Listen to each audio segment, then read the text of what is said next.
So far in this series, we've determined that if we want to start to lose weight and maintain that weight loss long term, then we need to reduce how often we eat, reduce sugars in general, and especially added sugars, and reduce refined and processed carbohydrates. In Western diets, though, grains are some of the most highly refined carbs, specifically wheat. But historically, wheat, as well as rice and corn, has been a staple of our diets for thousands of years. So let's look a little closer at what has happened to wheat, not only in the thousands of years since we first started eating it, but also in the trip from the farms where it's grown to the processing plant to your table as bread. And then we can finally see if wheat is actually bad for your weight and health. As always, please check out Dr. Jason Fung's blog on the topic at idmprogram.com or thefastingmethod.com. And of course, check out my other series as they go much deeper into the actual science behind all my statements, including links to the relevant studies. Archaeological records suggest that wheat has been cultivated as early as 9,600 BCE. Around 6,500 BCE in the Karakatag Mountains of southeastern Turkey, farmers began to spread across the globe with crops of wheat then known as immer and einkorn. Eventually, fertilization was added to increase crop yield. Initially, this was achieved using the droppings of birds that were high in nitrogen and phosphorus. This eventually gave way to chemical fertilizers, and the production of wheat was high enough to feed the entire world, for a time at least. By the 1950s, there were concerns about worldwide famine. Nobel Prize winner Norman Borlaug began experimenting with wheat in Mexico in an effort to increase crop yield. He succeeded in increasing the head size of the seed, but this had the unforeseen complication of causing the stalk to fall over. So the obvious solution was to shorten the stalk length. This became known as the dwarf and semi-dwarf varieties of wheat and had the advantages of faster maturation and less tendency to bend. Soon after, 95% of all cultivated wheat was Borlaug variety. However, Borlaug was crossbreeding naturally occurring strains. Eventually, scientists used X-rays and thermal neutrons to genetically modify the crops, and eventually they targeted specific genes. And bear in mind that these new genetically modified strains weren't tested for safety. Safety was just assumed. Wheat is now the most grown crop in the world, accounting for 220.4 million hectares of land in 2014. It's also the most traded crop in the world, in fact, greater than all other crops combined. But is wheat the same as that grown 50 years ago? Well, the answer is no. Studies show that while grain yields increased with the dwarf varieties, the micronutrients within that wheat fell significantly. I don't know about you, but I think that's probably not too good. Additionally, occurrences of celiac disease, in which gluten causes damage to the small intestines, have also increased. In fact, one study showed that the prevalence of celiac disease had quadrupled. Is this due to the genetic changes made to these varieties of wheat? Well, that's hard to say, but it is one hell of a coincidence. So not only did we decide to go ahead and modify our wheat on a genetic level, but the processing industries improved their efficiency as well.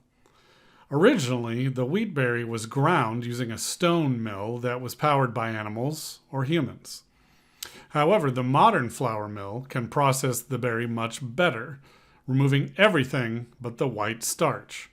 And by everything, I mean bran, germ, oils, vitamins, proteins, and fats. Starch is composed of hundreds of linked chains of sugars. The majority of these chains are known as amylopectin. In this case, amylopectin A, which is the most easily digestible form. This allows for efficient conversion to glucose. But then that starch is processed further into a very fine powder. The more finely powdered a substance is, the easier it is for the body to absorb. Think of another very fine illicit powder, cocaine. It's well known that absorption of this drug is very fast and leads to significant highs. Refined wheat allows for high spikes of glucose, and high spikes of insulin follow shortly thereafter. This is why we oftentimes feel addicted to carbohydrates, though it should really be refined carb addict. And in some cases, this may actually be true. There are concerns that the gluten in wheat is converted into exorphins, which are actually opioid-like substances. These substances can cross the blood-brain barrier and may actually be addictive. Now, there's not much scientific evidence to support this claim, but if we look at experiential data, we can probably find the truth. Most people who are self-proclaimed carb addicts point to bread and pasta as the major sources of addictive eating. And in fact, data compiled by T. Colin Campbell in the China study showed that wheat is the strongest predictor of weight gain. As wheat intake increases, so does body mass index, BMI. Oh, and there was also a strong relationship between wheat intake and increase in coronary disease. So, if we do a quick recap of the difference between ancient wheat and modern wheat, we're left with this. Modern wheat has less nutritional value due to processing out of micronutrients. Additionally, this processing removes fiber and vitamins. More on that in a moment. Modern processing also leads to high levels of amylopectin A and faster digestion, thus raising glycemic effect. And of course, modern processing leads to faster absorption and possible addiction. So, we can now add reduce refined grains to our checklist of how to lose weight. And as for that little note on fiber and losing it through processing, I think we can all agree that fiber is important. But why it's important will probably get you many, many different answers. So as it pertains to our weight loss efforts and health in general, we'll take a look at the role of fiber in our diet in the next video. So be sure to subscribe and turn on alerts so you know when the video posts. And as always, please consider liking the video and writing your comments and questions below. I'm still doing the giveaway for the Amazon gift card, but I noticed a drop in subscribers when I mentioned that the intention was for a subscriber to receive a copy of each of Dr. Fung's books. I really do want the giveaway to reward my loyal supporters.